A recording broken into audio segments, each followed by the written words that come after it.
हरे कृष्णा। आज की हमारी वीडियो का टाइटल है किस कारण से भगवान अवतार लेते हैं। कुंती महारानी भगवान श्री कृष्ण से अपनी स्तुतियों में कहती है, हे प्रभु, बड़े बड़े विद्वान आपके अवतार के अनेक कारणों को बताते हैं कि आप क्यों आए अपने धाम से इस पृथ्वी पर। इस विषय में बड़े बड़े विद्वानों के अनेक मत हैं। कुंती महारानी ने सारे मतों को लिया है। कई कारण है भगवान के अवतार लेने के जो कुंती महारानी ने लिए हैं और यह सब कारण ठीक हैं। और इस वीडियो के अंत में कुंती महारानी अपना मत देंगी। पिछली वीडियो में हमने देखा था महारानी कुंती भगवान की दामोदर लीला को याद कर रही थी। श्री कृष्ण के उदर में दाम अर्थात रस्सी बांधी गई थी। यह घटना जिस दिन हुई थी कुंती महारानी वहीं थी गोकुल में, क्योंकि उनका नंद महाराज और मथुरा के लोगों से संबंध था और महारानी कुंती ने यह लीला स्वयं अपनी आंखों से देखी थी। कुंती महारानी कहती है, हे कृष्ण, जब आपने कोई अपराध किया था अर्थात आपने माखन की मटकी फोड़ी थी, तब गोपी यशोदा ने जैसे ही आपको बांधने के लिए रस्सी उठाई तो माँ यशोदा के डर से आपकी आंखें आंसुओं से भर गई थी। आप रोने लगे थे, जिससे आपकी आंखों का काजल धुल गया था और काजल आपके मुख पर फैल गया था। जब मैं आपकी इस दशा पे विचार करती हूँ तो मेरा चित्त मोह में पड़ जाता है कि काल भी जिनसे डरता है, यमराज जी भी जिनसे डरते हैं, वह भगवान माँ यशोदा के भय से इस तरह रो रहे थे। उसके बाद पिछली वीडियो में गुरु महाराज जी ने दामोदर लीला की व्याख्या करते हुए कहा था कि जब भगवान गोपियों के घर में माखन चोरी करते थे, अनेक उत्पात करते थे, तो गोपियाँ माँ यशोदा के पास उल्हाना लेकर आती थी और माँ यशोदा कभी भी कृष्ण को डांटती नहीं थी, भले ही कोई कितना ही उल्हाना दे। लेकिन भगवान स्वयं चाहते थे कि माँ मुझे डांटे। भगवान इस रस का आस्वादन करना चाहते थे। तो एक दिन यशोदा माँ सोचने लगी कि मेरा बच्चा क्यों दूसरों के घर जा रहा है, इसका अर्थ है हमारे घर का माखन अच्छा नहीं होता। वह सोचने लगी कि आज मैं स्वयं माखन निकालूंगी। मैं इतना अच्छा, इतना स्वादिष्ट माखन निकालूंगी कि यह माखन खाने के बाद कृष्ण दूसरे के घर की तरफ देखेगा ही नहीं। माँ यशोदा ने उन दासियों को जो कृष्ण के लिए माखन निकालती थी दूसरे काम में लगा दिया और स्वयं दही मथने लगी कृष्ण के लिए। माँ यशोदा रानी थी, कभी दही मथी नहीं थी, लेकिन उस दिन मथने लगी। दही मथने में बड़ा परिश्रम हो रहा था माँ यशोदा को, लेकिन प्रेम था कृष्ण से, इसलिए वह इस परिश्रम को कुछ नहीं गिन रही थी। उसकी जीभ लगी थी कृष्ण का गुणगान करने में, कान लगे थे सुनने में, हाथ लगे थे सेवा में, मन लगा था कृष्ण के चिंतन में। इस तरह परिश्रम करते हुए माँ यशोदा के मुख पर पसीने की बूंदें आ गई और उनके पसीने की बूंदें आने से उनके मुख की शोभा और बढ़ गई। गुरु महाराज जी कहते हैं कि जब कोई व्यक्ति परिश्रम करने लगता है, वह भी भगवान के लिए, तो वह बहुत सुंदर लगने लगता है। जब माँ इस तरह से परिश्रम कर रही थी तो भगवान आज असमय में जग गए। माँ भोर में दही मथ रही थी, कृष्ण जल्दी जग गए। कृष्ण का यह स्वभाव है या किसी भी बच्चे का यह स्वभाव होता है कि जब वह जगता है तो सबसे पहले वह माँ को देखना चाहता है। तो माँ तो वहाँ थी नहीं, माँ तो आज दही मथ रही थी। कृष्ण देखने लगे कि माँ आज कहाँ गई। तभी कृष्ण को माँ के कंठ का स्वर सुनाई पड़ा। वो गा रही थी, गाते हुए दही मथ रही थी। कृष्ण पहचान गए कि माँ गा रही है। उनको थोड़ा रंज हो गया कि मेरा कुछ भी ध्यान नहीं किया, जाकर घर का काम कर रही है। छोटे बच्चे बहुत संवेदनशील होते हैं। बच्चे चाहते हैं कि माँ सब काम छोड़कर बस उसे खिलाती रहे, पिलाती रहे, चूमती रहे, प्यार करती रही। वह उठे, कृष्ण उठे और आंखें मलते हुए चले माता की तरफ। माँ का कोई ध्यान नहीं था कि कृष्ण यहाँ आ गए हैं। कृष्ण की लीला में उनका मन लगा था, सेवा में हाथ लगे थे। वह यह नहीं जानी यशोदा माँ कि कृष्ण मेरे पास आ गए हैं। इससे यह प्रेरणा मिलती है, यदि इस तरह से कोई व्यक्ति भगवान की सेवा में लगा है तो भगवान स्वयं आते हैं उसके पास। तो कृष्ण आए माँ के पास जो दही मंथन कर रही थी। कृष्ण सोचने लगे कि क्या उपाय करूं कि माँ का ध्यान भंग हो, तब ही माँ मुझे दूध पिलाएगी। यह सोचकर कृष्ण ने जो दही मंथन करने वाला दंड था उसी को जाकर पकड़ लिया। माँ ने जब आंखें खोली तो देखा कि कृष्ण आ गए हैं। माँ को बड़ी प्रसन्नता हुई। माँ को प्रसन्नता इसलिए हुई क्योंकि उसे लगा कि मेरे बेटे ने दंड पकड़ा है और यह हिला ही नहीं, तो मेरे बेटे का शारीरिक बल बढ़ गया है। कोई भी माँ इस बात से प्रसन्न होगी कि बच्चे का शारीरिक बल बढ़ रहा है। भगवान ने माँ का हाथ पकड़कर पैर मटके पर रखकर भगवान माँ की गोद में चले गए और माँ का दूध पीने लगे। माँ ने भी मथना छोड़ दिया और वह दूध पिलाने लगी श्री कृष्ण को। बीच बीच में श्री कृष्ण के मुख को देखती थी। कृष्ण अपनी विजय पर बहुत प्रसन्न थे कि किस तरह से मैंने रोक दिया माँ को दही मतने से। बच्चा जब प्रसन्न होता है तो उसकी प्रसन्नता उसके गाल पर नजर आती है। माँ को भी आनंद आ रहा था। इसी बीच अंगीठी पर जो और दूध उबाला जा रहा था, तब तक उस दूध में उफान आ गया। यशोदा माँ का ध्यान इस ओर गया ही नहीं कि मेरा बेटा दूध पी रहा है, अभी तृप्त नहीं हुआ है। वह कृष्ण को तत्काल जमीन पर रख करके दौड़ी दूध को उतारने के लिए। अब तक तो माँ और बेटे में बहुत प्रेम का संबंध चल रहा था। लेकिन अब विवाद शुरू हुआ। माँ यशोदा ने अंगीठी से दूध उतारकर नीचे रख दिया।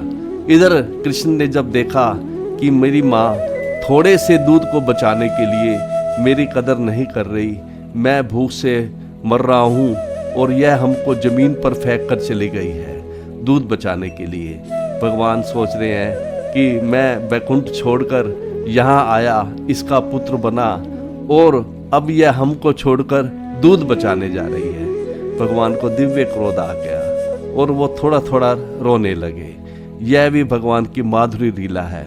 आंखों में भगवान के दिव्य क्रोध आ गया। उन्होंने सोचा कि यह जो दही का मटका है, पहले इसी को बर्बाद करूं। उन्होंने एक लकड़ी का दंड लेकर मटकी के पेंदे पर धीरे से मारा ताकि माँ को आवाज ना आवे। मटकी फूट गई और दही चारों ओर फैल गई और अब भगवान को भय हुआ, अब तो माँ आएगी और मारेगी। उन्होंने सोचा अब यहाँ से भागना चाहिए और दही पर छोटे छोटे पैर रखकर भगवान भागने लगे तो दही युक्त चरणों की छाप पड़ती गई।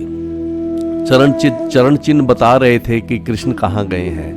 और वह जा करके एक दूसरे बरामदे में एक उखल पर जाकर चढ़ गए और वहां से बासी माखन उतारकर खाने लगे। बहुत क्रोध में थे, दिखा रहे थे कि मैं बहुत भूखा हूँ, इसीलिए बासी माखन खा रहा हूँ। उसी समय बहुत से बानर भी जुट गए वहां पर। वह बानरों को भी माखन देने लगी। और माँ यशोदा जब दूध उतार करके आई इधर, तो देखकर हंसने लगी। पहले हंसी आई कि मैं देखो थोड़ा सा दूध बचाने गई और इधर इतनी बड़ी हानि हो गई। कृष्ण वहाँ नहीं थे तो वह समझ गई कि यह कृष्ण का काम है। माँ को इससे भी प्रसन्नता हो रही थी, कोई दुख नहीं हो रहा था, क्योंकि वह जानती थी कि कृष्ण का प्रेम है मेरे प्रति, तभी तो इसने इतना क्रोध प्रकट किया है। इसका पेट नहीं भर सका था, इसलिए क्रोध में इसने मटकी फोड़ दी। और माँ यशोदा के लिए मटकी टूट जाना, मटका मक्खन बिखर जाना कोई बड़ी हानि नहीं थी। वह देखने लगी कि कहाँ गए कृष्ण। चरण चिन्ह बता रहे थे कि कृष्ण कहाँ गए हैं। वह धीरे धीरे चली ताकि पैरों के ऊपर बजने ना पावे, नहीं तो कृष्ण जान जाएंगे कि माँ आ रही है और कृष्ण भाग जाएंगे।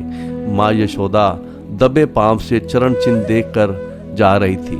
दूसरे बरामदे में जाकर देखती है कि कृष्ण एक उखल पर चढ़े हुए हैं, माखन खा रहे हैं और बांदरों को भी बांट रहे हैं, कुछ माखन बर्बाद कर रहे हैं। माँ यशोदा ने जब कृष्ण को देखा तो माँ यशोदा ने छड़ी हाथ में ले ली। इधर माँ को देखते ही कृष्ण माखन के मटके को फेंक कर उखल से कूदकर भागे। जब कृष्ण भागे तो माँ भी बड़े वेग से उनको पकड़ने चली। कृष्ण बहुत देर तक भागते रहे। इधर माँ यशोदा ने भी जिद कर ली, हट कर लिया कि कृष्ण को पकड़ कर ही रहूंगी। सुखदेव गोस्वामी जी कहती हैं कि जिन प्रभु के पीछे योगियों का निर्मल अंतःकरण, निर्मल मन भी नहीं दौड़ पाता, उनको पकड़ने के लिए माँ यशोदा उनके पीछे पीछे दौड़ रही थी। कृष्ण तो हल्के शरीर वाले थे, पर माँ का शरीर तो भारी था, तो माँ थकने लगी। उनकी माँ की चोटी से फूल गिर गए, वह पसीने से लथपथ हो गई। अब जब कृष्ण भाग रहे थे तो गोकुल के सारे लोग देख रहे थे कि आज माता और पुत्र में आज क्या हो गया।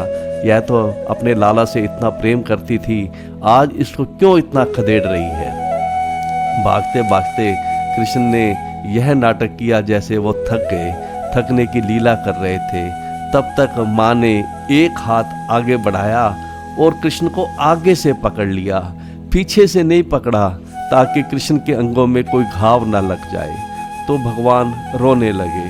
माँ डांटते हुए कहती है कृष्ण को, माँ डांटते हुए कहती है कि तुमने अपराध किया है, तुमने मटकी क्यों फोड़ी, तुमने बानरों को माखन क्यों बांटा, बानर क्या तुम्हारे मित्र हैं, तुम्हारा चित्त बहुत चंचल है, आज मैं तुमको मारूंगी और कभी भी तुम्हें तुम्हारे मित्रों के साथ खेलने की अनुमति नहीं दूंगी। इतने दिन से मैं तुम्हारे उलाने सुनते सुनते थक गई हूँ कि तुम दूसरों के घर से माखन चुराते हो। अब मैं तुमको भोजन नहीं दूंगी, तुमसे उपवास करवाऊंगी, बाहर जाने नहीं दूंगी, खेलने नहीं दूंगी। इतना सुन करके कृष्ण झरझर आंसू बहाने लगे। माँ ने देखा कि कृष्ण बहुत डर गए हैं तो माँ ने छड़ी फेंक दी। माँ ने सोचा कि यह बहुत डर गए हैं कृष्ण और मुझसे क्रुद्ध भी हो गया है, यदि इस समय मैं इसको छोड़ दूंगी तो यह भाग जाएगा, यमुना के किनारे चला जाएगा, कुछ खाएगा नहीं। तो माँ ने सोचा थोड़ी देर इसको बांध करके रख लूँ, इतने घर का काम कर लूँ, फिर खोल कर इसको मना लूँगी। ज्यों ही माँ ने रस्सी उठाई कृष्ण को बांधने के लिए, त्यों ही भगवान कृष्ण और रोने लगे। कृष्ण ने अपराध किया था। क्या अपराध किया था? मटकी फोड़ी थी, माखन बांटा था बानरों को। माँ ने सबसे पहले अपने केश में बांधने वाली रेशमी डोरी निकाली और उस रस्सी को उसने पहले उखल से बांधा और दूसरा छोर अपने वह माँ यशोदा अपने लाला के कमर में बांधना चाह रही थी, दूसरा छोर। भगवान रोने लगे और काजल जो नैनों में था वो धुलने लगा आंसुओं से। भगवान इतनी दीन दशा में हो गए थे कि स्वयं ही उन्हें अपने आंसू पोंछने पड़ रहे थे। आज तक तो आज से पहले माँ आंसू पोंछती थी, अब स्वयं आंसू पोंछ रहे थे और काजल मुख पर फैल रहा था। इससे भगवान और सुंदर लग रहे थे। ऐसे लाचार तो भगवान कभी अपने जीवन के इतिहास में नहीं बने थे। माँ जब बांधने चली तो रस्सी 2 अंगुल कम पड़ गई। माँ बड़ा आश्चर्य हुआ। फिर दूसरी रस्सी लाई गई। दूसरी रस्सी को जब मूल रस्सी से जोड़कर जब वह फिर बांधने चली तो फिर 2 अंगुल कम। फिर माँ ने बहुत बड़ी रस्सी मंगवाई। जब फिर बांधने लगी तो फिर 2 अंगुल कम। जो जो बंधन देती थी हर बार बंधने में 2 अंगुल कम पड़ रहा था। यशोदा माँ को विस्मय हो गया। यह सवेरे की घटना थी, सुबह की, और बांधते बांधते दोपहर हो गई। हजारों बार बांधने की कोशिश की गई तो अंत में माँ यशोदा पसीने से तरबतर हो गई। वास्तव में जब भगवान को वह बांधने चलती थी तो भगवान की जो स्वरूप भूत शक्तियां हैं वह भगवान को बंधने नहीं देती थी। वो ही स्वरूप भूत शक्तियां ही रस्सी को घटा दे रही थी। अंत में भगवान ने माँ की हालत देख कर कि माँ को पसीना आ गया है, माँ के बाल बिखर गए हैं, पुष्प गिर गए हैं। भगवान ने देखा माँ मुझे बांधने के लिए इतना परिश्रम कर रही है, तो अपनी माँ के परिश्रम को देखकर भगवान बंधन में बंध गए और माँ यशोदा ने भगवान को उखल से बांध दिया। इस प्रकार बंद करके भगवान ने दिखाया कि मैं भक्तों के वश में हूँ। भगवान का मनोरथ था कि वास्तव में भगवान का मनोरथ यह था कि कोई मुझे दंडित करे, कोई मुझे डांटे, अपने वश में करे। भगवान इस रस का आस्वादन करना चाहते थे। और यह घटना जिस दिन हुई थी, कुंती महारानी वहीं थी गोकुल में, क्योंकि नंद महाराज और मथुरा के लोगों से संबंध था और कुंती महारानी जी ने अपनी आँख से देखा था भगवान को रोते हुए। कुंती महारानी कहती है कि हे प्रभु, आपके आंसू बह रहे थे, आंसुओं के बहने से मुंह पर काजल फैल गया था, आप भयभीत हो गए थे। आपकी वो दशा जब मैं विचार करती हूँ तो मैं भ्रम में पड़ जाती हूँ कि आप ईश्वर होकर के कैसी लीला कर रहे थे। जो काल और यमराज जी को भय देने वाले हैं, वह माँ यशोदा से कैसे भयभीत हो गए। तो यहाँ तक हमने पिछली वीडियो में किया था। तो आज की वीडियो में कुंती महारानी अपनी प्रार्थनाओं में भगवान से कहती है कि आपके अवतार के क्या क्या कारण है, वो उनको गिना रही है। तो पहला कारण बताती है, आज की भागवत चर्चा के प्रथम श्लोक में पहला कारण बता रही है कुंती माता। कहती है कि केचित आहु अजम जातम, कहती है कि कुछ लोग ये कहते हैं कि अजन्म का जन्म, अजम जातम, अजन्म का जन्म हुआ है पुण्य श्लोकस्य कीर्तिये। जो महान पुण्यात्मा राजा युधिष्ठिर है, जो कि पुण्य श्लोक राजा है, राजा युधिष्ठिर की कीर्ति का विस्तार करने के लिए हुआ है। तो पहला कारण यह बता रही है कि आपके अवतार का लेने का कारण यह है कि आप महाराजा युधिष्ठिर की कीर्ति का विस्तार करने के लिए आए हैं। फिर दूसरा कारण बताती है यदो प्रियस्य अनुवाय, कि आप अपने परम भक्त राजा यदु को प्रसन्न करने के लिए उसके कुल में आपने प्रकट हुए हैं। और आप उसके कुल में इस तरह प्रकट हुए हैं मल्यस्य इव चंदनम, जिस प्रकार मल्य पर्वत में चंदन होता है। तो इसके सरलार्थ में गुरु महाराज जी लिखते हैं कि कुंती महारानी कहती है, वो कारण बता रही है कि कुछ कहती है कि अजन्म का जन्म पुण्य आत्मा राजाओं की कीर्ति का विस्तार करने के लिए हुआ है। और दूसरा कारण बता रही है कि कुछ कहते हैं कि आप अपने परम भक्त राजा यदु को प्रसन्न करने के लिए जन्मे हैं और आप उसके कुल में उसी तरह प्रकट हुए हैं जिस प्रकार मल्य पर्वत में चंदन होता है। भगवत गीता में कहा गया है कि भगवान धर्म की स्थापना के लिए, पुण्य आत्माओं की रक्षा करने के लिए और पापियों का विनाश करने के लिए प्रकट होते हैं। उन भगवान जो कि अजन्म है, उनके प्रकटे के यही उद्देश्य है। फिर भी कुंती महारानी कह रही है कि हे प्रभु, आप पुण्य श्लोक राजा युधिष्ठिर की कीर्ति का विस्तार करने के लिए आप आए और आपने सारे विश्व के कल्याण हेतु पांडवों का राज्य स्थापित करना चाहते थे। गुरु महाराज जी कहते हैं कि भगवान श्री कृष्ण इसलिए स्थापित करना चाहते थे पांडवों का राज्य, क्योंकि जब संसार में पुण्य आत्मा राजा शासन करता है तो लोग सुखी रहते हैं, और जब राजा पापी होता है तो लोग सुखी नहीं रहते। दूसरा कारण कुंती महारानी ने बताया कि राजा यदु के कुल में जन्म लेकर भगवान ने भी उनकी भी कीर्ति बढ़ाई। भगवान उस चंदन के समान है जो मल्य पर्वत में उगता है। वृक्ष तो कहीं भी और सर्वत्र उगते हैं, लेकिन चंदन का वृक्ष विशेष रूप से मल्य पर्वत के क्षेत्र में उगता है। इसलिए भगवान अपने भगत यदु के प्रसन्न करने के लिए उसके कुल में भगवान ने जन्म लिया। गुरु महाराज जी कहते हैं कि भगवान सूर्य के सदैव अजन्म है। जिस तरह सूर्य अजन्म है, उसी तरह भगवान सूर्य के समान सदैव अजन्म है। वे उसी तरह प्रकट होते हैं जिस प्रकार सूर्य पूर्वी क्षितिज में सुबह उदय होता है। तो ये दो कारण बताने के बाद अगले श्लोक में कुंती महारानी अगला कारण बताती है कि आपके अवतार लेने का क्या कारण है। अपरे कहती है कि कुछ लोग वासुदेवाय देवक्या, वो कहती है कि अन्य लोग कहते हैं कि वासुदेव और देवकी द्वारा याचित है, बहुत प्रार्थनाएं किए जाने के बाद आप उनके पुत्र रूप में जन्मे हैं। और उसके बाद अगला कारण बताती है, कहती है अजय त्वम अस्य, कहते हैं कि निस्संदेह आप अजन्म हैं, फिर भी आप देवताओं का क्षेमाय, देवताओं का तो कल्याण करने के लिए, और जो सुर दिशाम और जो देवताओं से ईर्ष्या करते हैं अर्थात असुरों का वध करने के लिए आप जन्म लेते हैं। ये कारण बता रही है। इसका सरलार्थ में गुरु महाराज जी कहते हैं कि कुंती महारानी कहते हैं कि कुछ लोग कहते हैं कि आप चूंकि वासुदेव तथा देवकी दोनों ने आपके लिए प्रार्थना की थी, अतएव आप उनके पुत्र रूप में जन्मे हैं। तो एक कारण यह हुआ।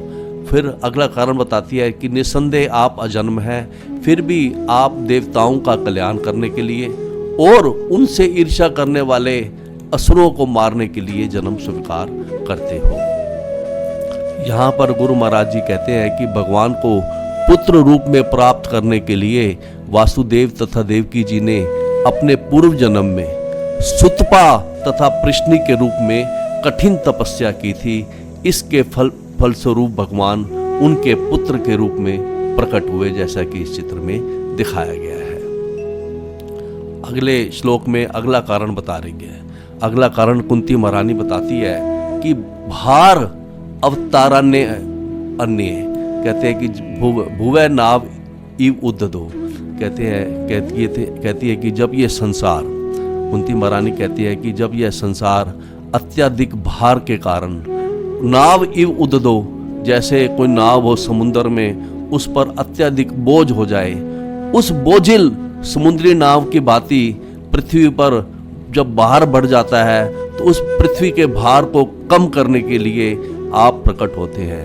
कहती है कि जब वह अत्यधिक पीड़ित हो गई, सीधंत्या पीड़ित हो गई, तो भूरी पृथ्वी के भार को कम करने के लिए आपने जन्म लिया। कहते हैं इस श्लोक में, कहते हैं कि कुंती महारानी कहती है कि जाते ही आत्म भुवै अर्थिता, और जब आपके पुत्र आत्म भुवै अर्थात ब्रह्मा जी ने जब प्रार्थना की तो आप कष्ट का शमन करने के लिए, कष्ट को समाप्त करने के लिए आपने अवतार लिया। ब्रह्मा जी को यहाँ पर आत्मभू कहा गया है क्योंकि इनका जन्म माँ भगवान बिना लक्ष्मी माँ से संपर्क किए साक्षात अपने पिता से हुआ है, इसलिए ब्रह्मा जी को आत्मभू कहा गया। तो इसके सरलार्थ में गुरु महाराज जी कहते हैं कि कुंती महारानी कहते हैं कि कुछ कहते हैं कि जब यह संसार बाहर से बोझल समुद्री नाव की भांति अत्यधिक पीड़ित हो उठा और आपके पुत्र ब्रह्मा ने प्रार्थना की तो आप कष्ट का शमन करने के लिए अवतरित हुए।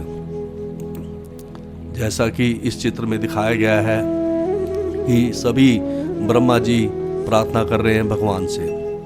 जब कभी ब्रह्मांड में कोई ऐसा संकट उत्पन्न होता है जिसे देवता नहीं सुलझा पाते, तब वे इसके निवारण के लिए ब्रह्मा जी के पास जाते हैं, और यदि ब्रह्मा जी भी इसे नहीं सुलझा पाते तो ब्रह्मा जी सभी देवताओं को लेकर क्षीरोदक्षाई विष्णु के पास जाते हैं और उनसे अवतार लेकर समस्या का समाधान करने की प्रार्थना करते हैं। ऐसी समस्या कंस तथा अन्य राजाओं के शासन काल में उत्पन्न हुई और यह पृथ्वी असुरों के दुष्कर्मों से बोझिल उठी।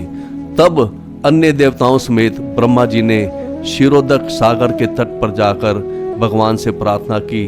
तब उन्हें बताया गया कि भगवान श्री कृष्ण वासुदेव तथा देवकी के पुत्र रूप में अवतार लेंगे। अतएव कुछ लोग कहते हैं कि भगवान का प्रकट्य ब्रह्मा जी द्वारा प्रार्थना करने से हुआ। तो ये सब कारण बताने के बाद अगले श्लोक में कुंती महारानी अपना मत दे रही है। तो कुंती महारानी कहती है, अपना मत दे रही है, कहती है कि बहुत सुंदर कारण है। इस श्लोक में कुंती महारानी बता रही है कि बड़ा ही सुंदर कारण है भगवान के अवतार लेने का। भगवान इस जगत में आते हैं हम लोगों के लिए, अपने लिए भगवान नहीं आते, हम लोगों के हित करने के लिए आते हैं। कहती है कि भवे अस्मिन कलिश्य माना नाम, कहते हैं कि इस संसार में हम जो लोग हैं जो भौतिक कष्ट भोग रहे हैं। क्यों भौतिक कष्ट भोग रहे हैं? क्योंकि अपनी अविद्या के कारण, अपने अज्ञान के कारण। क्यों भौतिक कष्ट भोग रहे हैं? अपनी काम अपनी इच्छाओं के कारण और कर्म भी अपने सकाम कर्मों के कारण।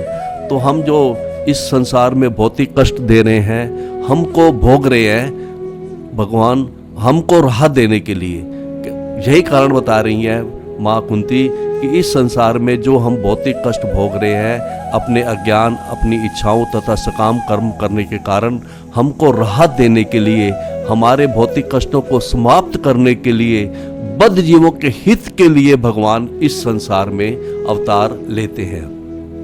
और भगवान अवतार लेकर श्रवण, समरण और अर्हनि पूजन, भगवान अवतार लेकर आप कह रही है कि श्रवण, समरण और पूजन, इन भक्ति की विधियों को भगवान पुनः जागृत करते हैं ताकि बद्ध जीव इनको अपनाकर, भक्ति की विधियों को अपनाकर लाभ उठाकर मुक्ति प्राप्त कर सके।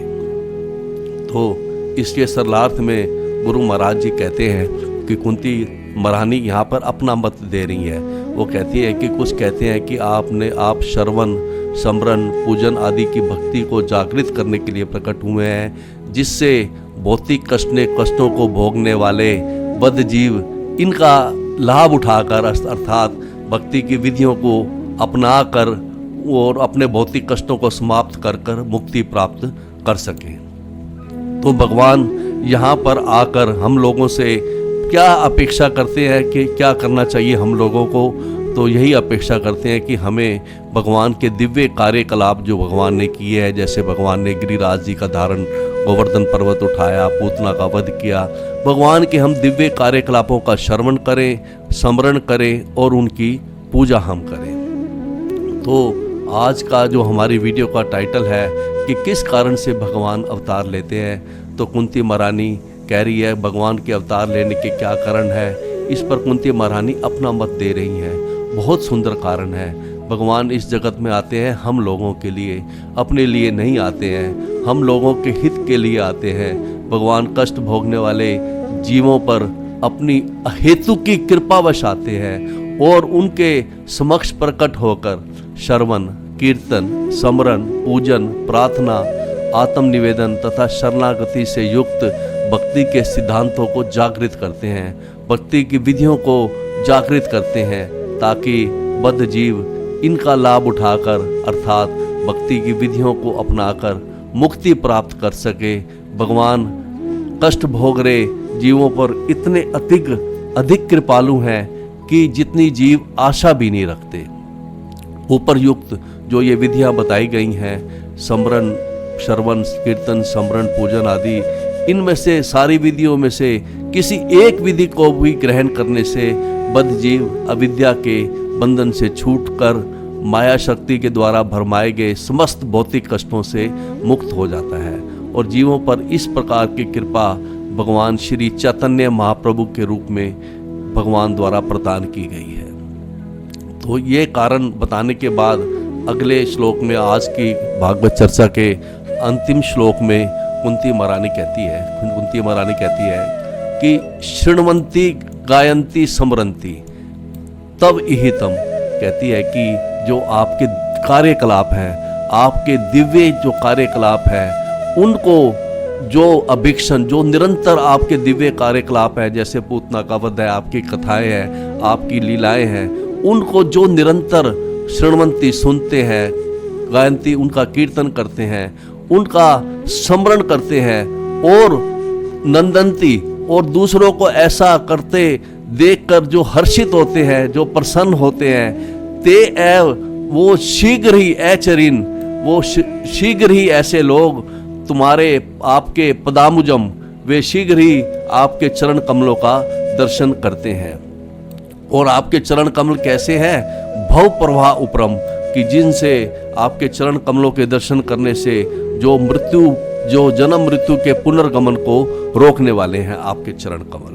तो इसके सरलार्थ में गुरु महाराज जी ने लिखा है कि महारानी कुंती कहती है कि हे कृष्ण, जो आपके दिव्य कार्यकलापों का निरंतर श्रवण, उनका कीर्तन तथा स्मरण करते हैं या दूसरों को ऐसा करते हुए देखकर हर्षित होते हैं, वे निश्चय ही आपके उन चरण कमलों का दर्शन करते हैं जो जन्म मृत्यु के पुनर्गमन को रोकने वाले हैं। तो इस तरह से हमने आज की वीडियो का टाइटल पूरा किया कि किस कारण से भगवान अवतार लेते हैं। तो आगे अगली सीटिंग में ये महारानी कुंती आगे और बताएगी, आगे स्तुतियों में कहेगी, भगवान से प्रार्थना करेगी अभी और रुकने की, अभी यही प्रार्थना करेगी थोड़े समय के लिए आप रुक जाओ और आपके जाने से हमारी क्या हालत होगी, इसको वो अगली स्तुतियों में कहेगी। तब तक के लिए, इसको हम अगली सीटिंग में देखेंगे, तब तक के लिए हरे कृष्णा।